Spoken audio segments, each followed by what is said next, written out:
সাভার থেকে কিছুক্ষণ আগে পোশাক কারখানায় কর্মপরিস্থিতি জানিয়েছেন আমার সহকর্মী মাহফুজুর রহমান নিপু। চলুন দেখে নেই। 4 দিন পর আজ স্বাভাবিক হতে চলছে শাশুলিয়া শিল্পাঞ্চল। আমরা দেখেছি সকাল থেকে বিভিন্ন শিল্প প্রতিষ্ঠানগুলো খুলে দেওয়া হয়েছে এবং সেখানে সকাল থেকেই কিন্তু আমরা দেখেছি কর্মরত শ্রমিকরা তারা কিন্তু যোগদান করছেন। একেবারে অন্যান্য স্বাভাবিক দিনের মতোই কিন্তু শিল্পাঞ্চল সাভারের শিল্প প্রতিষ্ঠানগুলোর কার্যক্রম কিন্তু চলছে, এমনটি আমরা দেখতে পেয়েছি।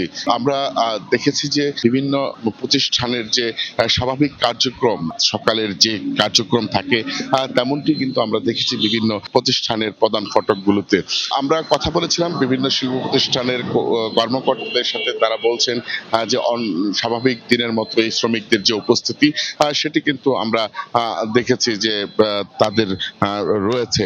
এদিকে সড়ক এবং মহাসড়কগুলোতে আমরা দেখেছি শিল্প পুলিশ, আইন শৃঙ্খলা রক্ষাকারী বাহিনীকে টহল দিতে। তো সবকিছু মিলিয়ে আমরা বলতে পারি যে আসলে শিল্পাঞ্চলের পরিবেশগুলো স্বাভাবিক রয়েছে।